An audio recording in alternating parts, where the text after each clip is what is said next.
Well, hey everybody, welcome back to another episode of the Canning Nana, and today we are going to show you how to can the chicken stock that I made. So I'm going to show you that process. If you haven't yet seen how I made the chicken stock, go back and watch that video, and I will link that to the upper right corner at the end of this video. Put a little link there so you could just click on that and watch that video, and then maybe come back to this one. So there will be a word of the day in this video. Please stay tuned. And I'm going to show you a tutorial on how to can your chicken stock. First, we're going to take all of the bones and the chicken and everything out of our pot. Okay, so this is what the chicken stock looks like right now, right before I take it out of here. You can see right over here, I have a pot with a colander and then a strainer, just like this, which is just going to catch the bones and the chicken. And I'm just going to pour that into this pot, so to strain it just a little bit. And I'm going to show you how to do that. I'm not going to pick up the whole thing while on camera because it's quite heavy, so I'm just going to do it a little bit at a time. So this is what I do. Take it out, let it drain a little bit, and then just put it right here into the colander like that, and then let it drain. And this way we will catch all of the bones, the chicken meat, and the vegetables that are in here. So I am going to go ahead and do this, and then I will bring you back and show you the broth when it's all done before I strain it. Okay, I just want to show you guys we're making a little bit of progress here. I am draining it in here, getting all the bones and the vegetables out, putting them aside, and then I will show you how I strain the vegetable stock.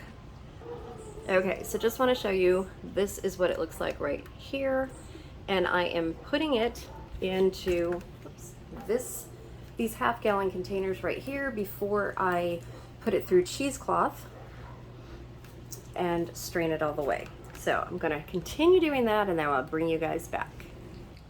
Okay, so here is my setup to strain. So I have 3 half gallons of the chicken stock right here. Looks nice and golden brown. There's a lot of fat in it. Everything's settling to the bottom. I am going to just strain off all of the little particles and stuff in there so that we get a really clear chicken broth. I don't want all of the particles. I don't want a lot of the fat in there.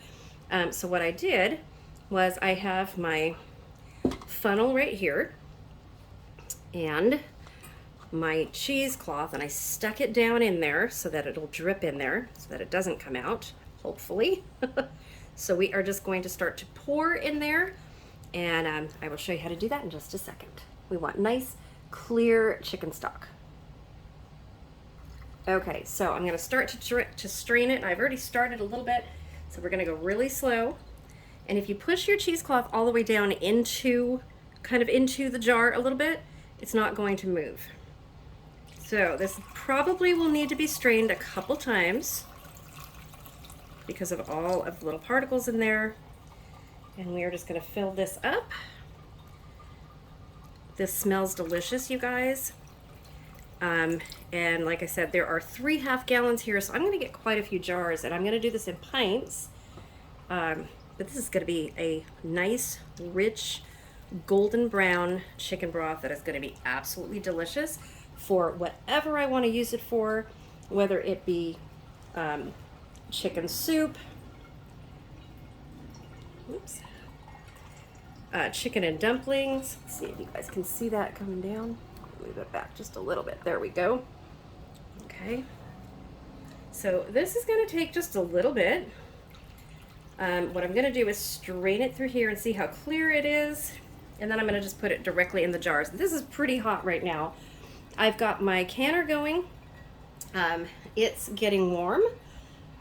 This is pretty hot. By the time I get it in the jars, it's going to be just warm. It's not going to be hot, so I only want my canner to be the same temperature as my broth here.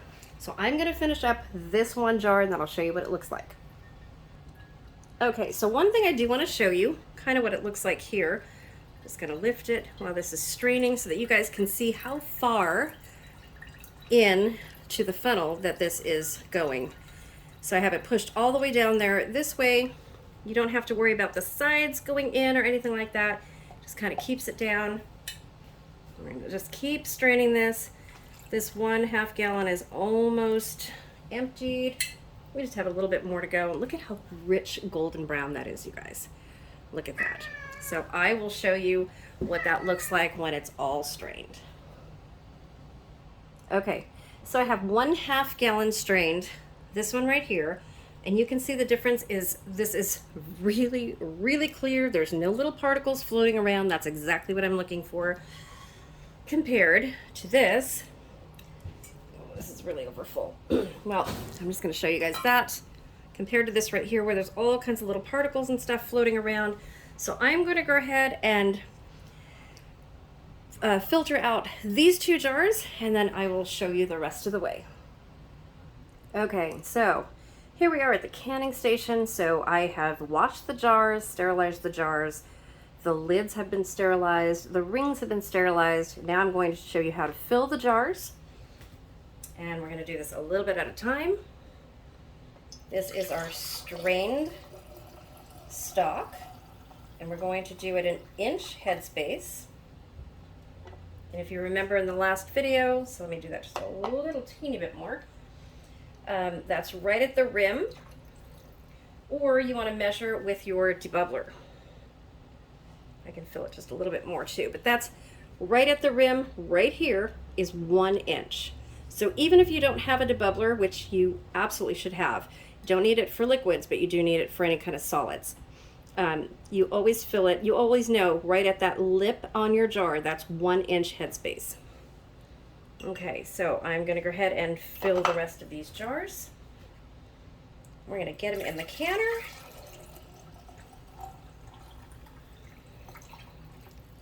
And I like this particular funnel because it has this little opening right here where you can see how much the headspace is, and it has the measuring right here.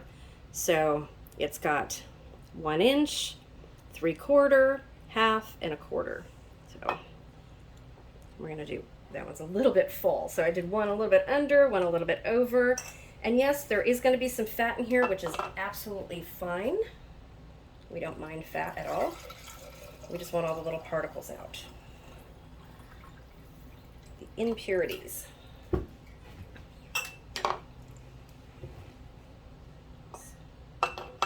see how many jars we get. We should get 4.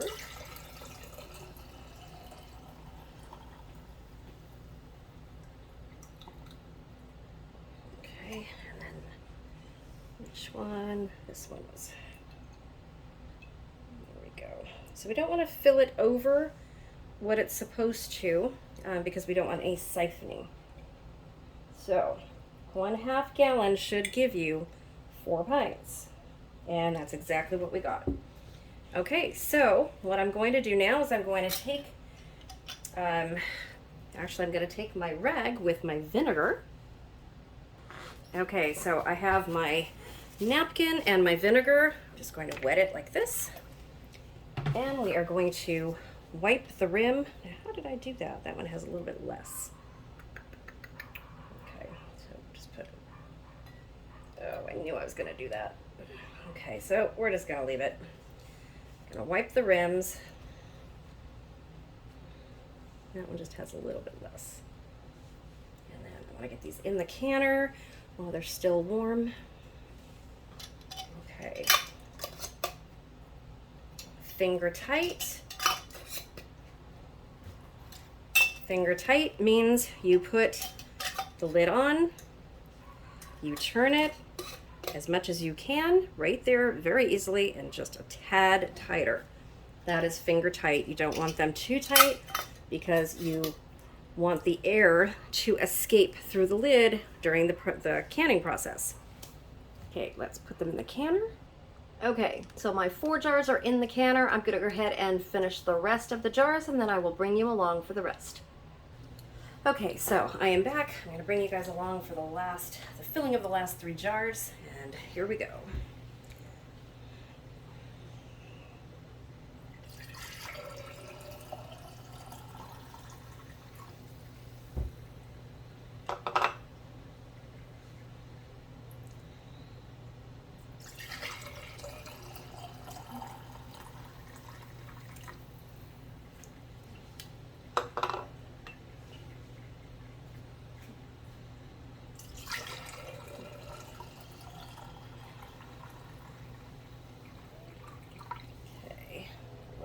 this one. Okay, there we go. All the jars are done. I'm going to wipe again the rims, and I did splash on this one. I know I did.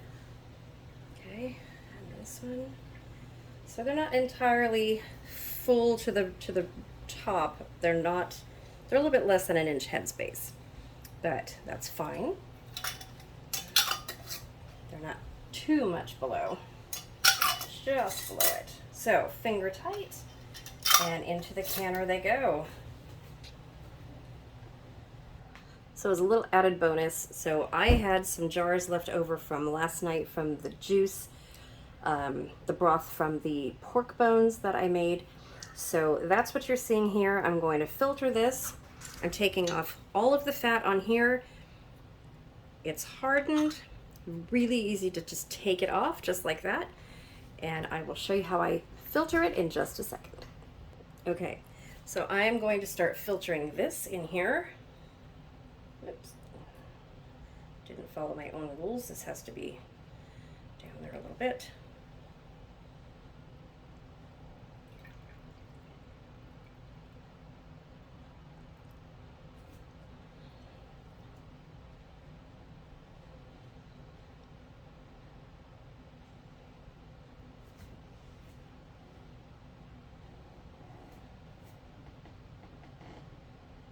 Okay, just want to show you guys that I am straining this. So this is what it looks like before I strained it. And I just want to get all of this right here. I don't want the fat and the particles at the bottom. Don't want that in there. So what I will probably do with this is if I make pork, I will use it as make a gravy out of it. Or maybe mashed potatoes. I think that would be really good as well. Good to have on hand. And tomorrow I will be making a pork stock, so come along with me for that. Okay, so while this is draining, I want to give you guys a few tips. So one, if you make your broth, make sure that your broth or stock, make sure that it's hot. If it's not hot, reheat it on the stove, and make sure that you sterilize your jars. Obviously not the half-gallon ones. Well, these need to be sterilized as well because you're putting food in them, but you're not canning with them. Also, make sure that your water temperature is the same temperature as your jars and the food when they go in the canner. Otherwise, as the food expands, the pressure expands due to the heat. Your jars, if they're heated too quickly and the food inside them is cold, you will get what's called bottom out, and you will actually lose the bottom part of your jar. This whole thing will just pop out. So normally the top of the jar doesn't explode in a pressure canner or in a water bath canner. Usually this part right here will just have a neat cutoff and it just bottoms out, and you'll have a nice mess on your hands and a waste of food. So we don't want to do that. So always make sure that if for some reason you can't reheat your stock or your broth, make sure that if you're starting with cold stock, you have cold jars and a cold water bath canner, and bring everything up to heat as you go. Okay, so I have decided I'm going to fill this jar because it is just taking forever because this is really thick. I'm just going to pressure can these tomorrow. There's going to be maybe 4 pints of this, and I'll just run a canner tomorrow with some other things. So let's show you the canner. Okay, as you can see, I have the second rack going. Now that I'm not adding more jars, I'm just going to put these, space them out just a little bit more. These shouldn't clack around too much. I am going to get my canner top on. Make sure that everything is working on here before you put your food in your canner.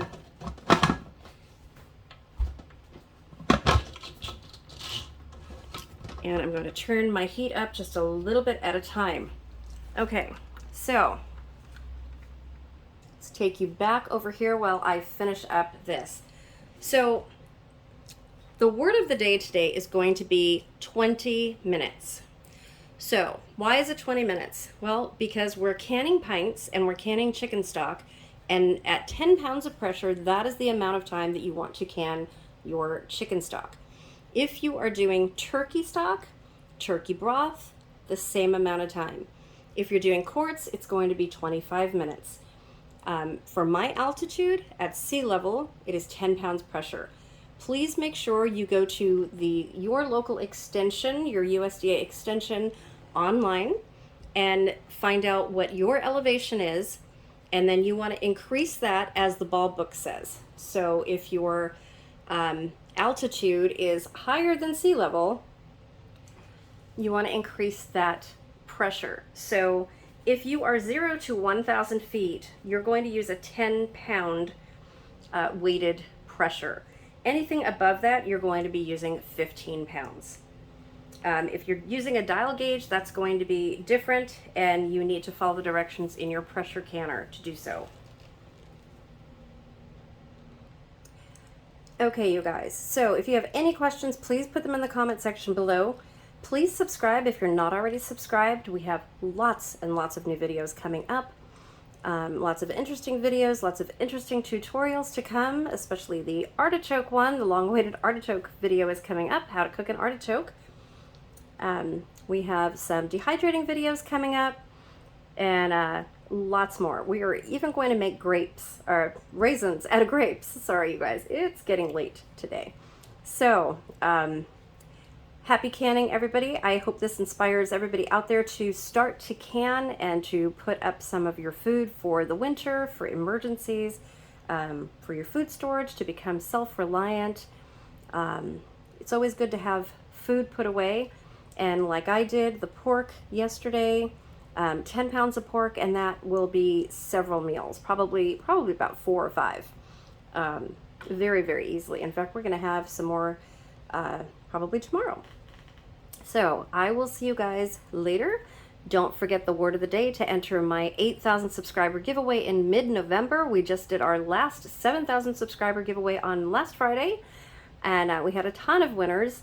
So every video that you see with the hashtag WOTD has a word of the day in it, hidden somewhere, either in the video or in the description, and all you need to do to enter is comment that word of the day in the comment section below, be a subscriber, and hit that like button and share the video with others to help get my channel out there. It really helps support the channel, and I really appreciate it. We are growing so quickly, guys. We have a lot of new things coming.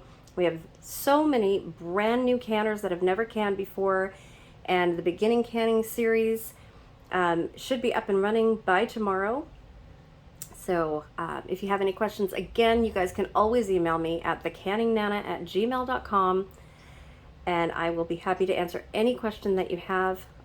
We are going to be having a live chat probably sometime over the weekend, hopefully. We'll see. Things are pretty hectic around here. Maybe taking you guys on a little road trip pretty soon to somewhere that we've never taken you before. Going to be very exciting, and we'll be doing some cooking videos along the way as well. So that's it for now, and don't forget the word of the day is 20 minutes. I will see you guys soon. Have a good evening, everybody.